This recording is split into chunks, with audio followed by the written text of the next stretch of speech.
Kumusta sa lahat? Ako si Dr. Maria Reyes at ngayon ay tatalakayin natin ang paksa ng Ang Lihim ng Toge. Paano ito nagiging lason sa iyong bato at paano ito gagawing gamot? Mga kaibigan, naranasan niyo na bang makarinig ng kwento tungkol sa isang taong kumain ng toge kasama ng isang partikular na pagkain at biglang nagbara ang kanilang mga ugat at nasira ang kanilang mga bato? Para sa inyo na madalas kumain ng toge na parang gamot, siguradong nabigla kayo sa narinig ninyo.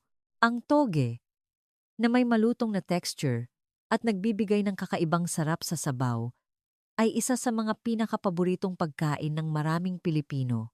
Sa katunayan, sa mga lumang aklat ng medisina, ito ay kinikilala bilang isang halamang gamot dahil sa pambihirang benepisyo nito sa kalusugan. Maging sa National Geographic ay kinilala ito bilang isa sa mga pinakamahusay na pagkain para sa hangover sa buong mundo. Sadyang totoo na ang toge ay isang mahalagang pagkain na tumutulong mag-alis ng lason sa ating katawan at nagpoprotekta sa ating mga bato. Ngunit, ang paniniwalang ito na laging mabuti ang toge sa katawan ay maaaring magbago ng tuluyan, lalo na kapag umabot na sa edad 60. Lalo na kung isasabay ninyo ang toge sa pagkaing babanggitin ko ngayon, ang magagandang sangkap nito ay mawawala at sa halip ay masisira ang paggana ng inyong mga bato na maaaring magdala sa inyo sa bingit ng dialysis. Sa katunayan, maraming kaso kung saan ang kidney function ng isang tao ay bumaba ng higit sa 30% dahil sa maling mga gawi sa pagkain. Ngunit, taos-puso kong hangad na kayong lahat ay mabuhay nang malusog hanggang sa edad na 100 nang hindi kinakailangang maospital. Malamang, marami sa inyo na nanonood ngayon ay kumakain ng toge sa paraang nakakalason ng hindi ninyo namamalayan. Kaya sa video na ito mula sa Kalusugan Lahat, tatalakayin natin ang 3 pinakamasamang paraan ng pagkain ng toge na nakakasira ng bato. Ang 3 pinakamahusay na pagkaing kapares nito na kayang buhayin muli kahit ang nanghihinang bato. Bago tayo magpatuloy, bilang isang matibay na pangako sa inyong sarili na poprotektahan ko ang aking mga bato, mangyaring itype ang numerong 2 sa comment section sa ibaba. Ang maliit na pangakong ito ang magiging unang hakbang sa pagbabago ng inyong kalusugan. Pakishare din ang video na ito sa inyong mga mahal sa buhay. Magsimula na tayo. Para sa lahat ng nag-type ng 1 sa comment section kanina, napakatalino ng inyong desisyon. Ang maliit na hakbang na iyan ang magiging pinakamalakas ninyong sandata para protektahan ang inyong kalusugan sa susunod na 10 o 20 taon. May dahilan kung bakit ko ito idinidiin. Habang lumalaki tayo, madalas nating marinig, kumain ka ng maraming toge, pampatangkad iyan o pampagaling ng sipon, pero bihira nating marinig na ang pagkain ng toge sa ganitong paraan ay maaaring makasira ng iyong bato. Ito ay dahil ang toge ay napakapamilyar at itinuturing na biyaya para sa ating mga Pilipino. Sa palengke, sa halagang 20 o 30 pesos, makakabili ka na ng isang supot at ang mainit na sabaw ng toge na niluluto ng ating mga lola ay isang alaala ng mga panahong nagiginhawahan tayo. Ngunit sa likod ng pagiging pamilyar na ito ay may nakatagong panganib. Sa ospital, madalas sabihin ng mga doktor, mataas ang presyo ng dugo mo, uminom ka ng gamot, o mababa ang kidney figures mo. Ngunit hindi nila itatanong kung paano ninyo niluluto ang sabaw ng toge sa umagahan, kung gaano karaming sabaw ang iniinom ninyo, o kung anong mga putahe ang kasabay nito. Huwag ninyo akong masamain. Hindi ito dahil masama ang mga doktor. Ang modernong sistema ng medisina ay nakatuon sa paggamot at pag-ayos ng sakit matapos itong lumitaw. Ang malungkot na katotohanan ay malalaman lamang natin ang kabigatan ng sitwasyon kapag kalahati na ng ating mga bato ang nasira at kailangan na ng dialysis. Ang bato ay isang tahimik na organ. Hindi ito magrereklamo o magpapakita ng sakit kahit 70% na nito ang nasira. Kaya naman, mas mahalaga pa sa gamot ang pagkaing pumapasok sa ating bibig araw-araw. Ang toge ay tiyak na isa sa pinakamahusay na detoxifier na bigay ng kalikasan Ngunit kung mali ang paraan ng pagluto at ang mga kasama nito, maaari itong maging sanhi ng unti-unting pagbara sa inyong kidney filters. Ayokong maranasan ninyo ang pagsisisi habang nakahiga sa kama ng ospital. Kaya ngayon, sa halip na mga salitang masarap pakinggan, sasabihin ko ang katotohanan na maaaring medyo hindi komportable. Ang pagkain bilang gamot, ang karunungan upang mapanatili ang kalusugan ng walang operasyon. Mula ngayon, isa-isahin nating tatalakayin ang mga maliit na pagkakamali na sumisira sa nutrisyon ng toge hanggang sa mga nakamamatay na pagkakamali na sumisira sa inyong mga bato. Handa na ba kayo? Ating alamin ang unang pagkakamali. Unang pagkakamali. Pagtatapon ng ugat, ang unang masamang gawi ay hindi tungkol sa pagdaragdag ng lason, kundi sa pagtatapon ng pinakamahalagang sangkap ng toge sa basurahan. Ito ay ang pag-aalis ng mga ugat dahil sa tingin natin ay marumi ito. Malamang, 9 sa 10 nagluluto sa inyo na nanonood ngayon ay tinatanggal ang mga ugat ng toge kapag nagluluto ng sabaw para maging presentable sa hapagkainan o para maging malinis ang sabaw o dahil sa texture nito, tinatanggal ninyo ang mga ugat at iniiwan lamang ang ulo at katawan. 1, 2, 3. Ngunit, bilang isang doktor na may higit sa 50 taong karanasan, mariin kong sinasabi, kung kinakain ninyo ang toge ng walang ugat, para na rin ninyong itinapon ang pinakalaman at kinain lamang ang balat dahil ang totoong dahilan kung bakit tinatawag na gamot para sa bato ang toge ay dahil sa sangkap na asparagine na matatagpuan sa ugat nito. Malamang narinig nyo na ito. Ito ang sangkap na laging laman ng mga patalastas para sa hangover drinks. Nakakagulat? Higit sa 1% ng asparagine na ito ay nasa pangit at makunat na ugat, hindi sa ulo o katawan ng toge.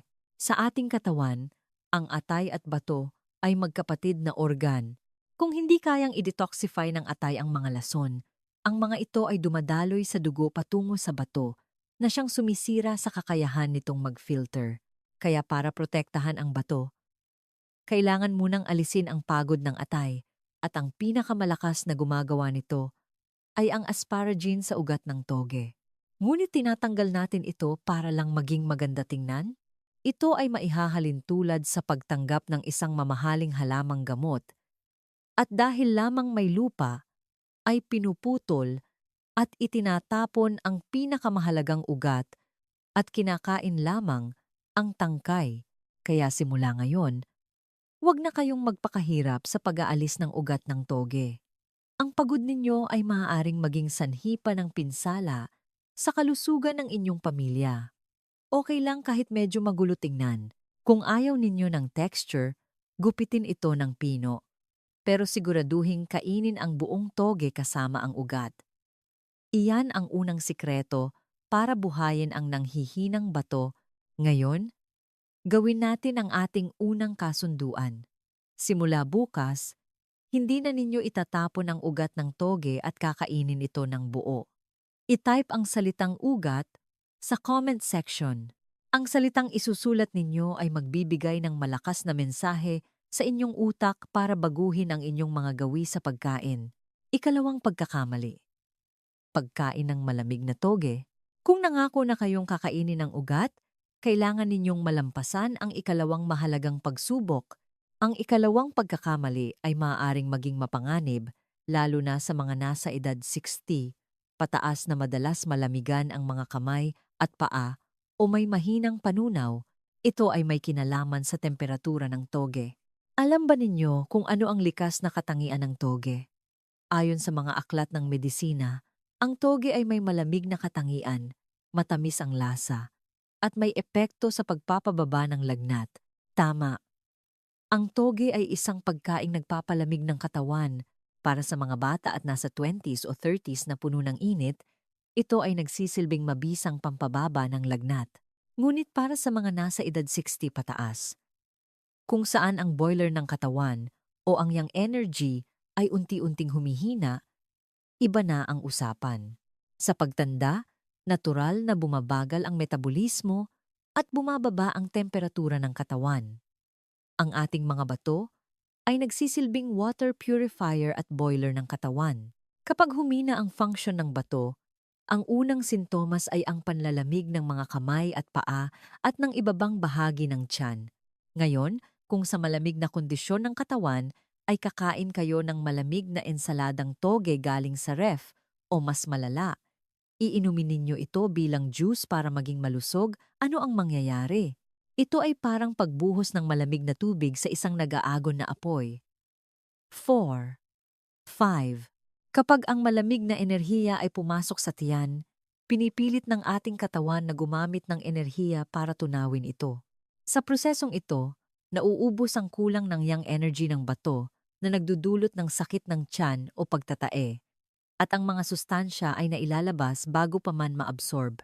Marami ang naniniwala na mas masustansya ang mga gulay kapag kinain ng hilaw. Ngunit para sa mga may mahinang kidney function, ang hilaw na gulay, lalo na ang malamig na toge, ay maaaring maging lason. Leo. Kaya naman, kung madalas kayong giniginaw o namamaga ang katawan sa umaga, kailangan ninyong gamitin ang init ng apoy sa pagluluto ng toge, sa halip na bahagyang pakuluan at banlawan sa malamig na tubig para mapanatili ang lutong. Mas mabuti ng 100 beses na iluto ito sa mainit na sabaw o isama sa sinaing bilang toge rice. Iwasan ang pag-inom ng malamig na sabaw ng toge, lalo na sa tag-init, dahil pinipiga nito ang mga daluyan ng dugo sa bato at nakakasama sa sirkulasyon. Tandaan, habang humihina ang bato, mas kailangan itong painitin. 3 pagkakamali. Ang paggamit ng sobrang asin, sodium. Kahit na kinain ninyo ang ugat at niluto ito ng mainit, kung idadagdag ninyo ang sangkap na ito, lahat ng inyong pagsisikap ay masasayang at ang inyong mga bato ay sisigaw sa sakit. Ito na marahil ang pinakamahalaga at nakakatakot na babala sa video na ito. Ang problema ay wala sa toge mismo, kundi sa paraan ng ating pagluluto at sa sangkap na hindi maiiwasang idagdag, ang asin o sodium. 7. 8. Marahil ay nagtataka kayo. Paano naman magiging masarap ang sabaw ng toge kung walang asin? Ngunit pakinggan ninyo akong mabuti. Ang katangian ng toge bilang isang gulay ay siyang nagdadala sa atin sa bitag ng pagkalulong sa asin. Ang toge ay binubuo ng higit sa 90% na tubig. Kapag niluto sa simpleng tubig, maraming katas ang lumalabas mula dito na nagpaparami ng sabaw at nagpapatabang sa lasa. Dito nagsisimula ang trahedya. Para makuha ang malinamnam at medyo maanghang na lasa, hindi natin namamalayan na nagbubuhos tayo ng mas maraming asin, toyo o patis. Ang mas malaking problema ay ang temperatura. Sinabi ko kanina na mas mainam itong kainin ng mainit. Ngunit ang dila ng tao ay hindi gaanong nakakaramdam ng alat kapag mainit ang pagkain. Kung sa tingin ninyo ay tama lang ang timpla ng kumukulong sabaw ng toge, malamang ay sobrang alat na nito kapag lumamig. Ayon sa mga pag-aaral, ang isang serving ng sabaw ng toge sa mga karinderya ay naglalaman ng halos 200 mg ng sodium. Alam niyo ba kung gaano kataas iyan? Ang rekomendasyon ng World Health Organization para sa sodium intake sa isang buong araw ay 2,000 mg din. Ibig sabihin, sa isang mangkok ng sabaw ng toge sa umaga, naubos nyo na ang inyong salt allowance para sa buong araw. 9, 10, at hindi pa dyan nagtatapos. Sa hapagkainan ng mga Pilipino, laging may kasamang maaalat na sausawan o pagkain tulad ng bagoong, tuyo o atsara. Sa sandaling isawsaw ninyo ang pagkain sa mga ito, ang inyong mga bato ay napipilitang magtrabaho ng sobra para salain ang labis na asin. 7. 11. Kapag sobra ang sodium sa katawan, lumalapot ang dugo. Para maibalik sa normal ang lapot, humihigop ng tubig ang katawan na nagpaparami ng dugo at nagpapataas ng presyon. Ang toge ay likas na pampababa ng presyon, ngunit kapag sinamahan ng maalat na sabaw, ang maliliit na filter sa bato na tinatawag na glomeruli ay hindi kinakaya ang taas ng presyon at unti-unting tumitigas o pumuputok. 9. Dito nagsisimula ang chronic kidney disease.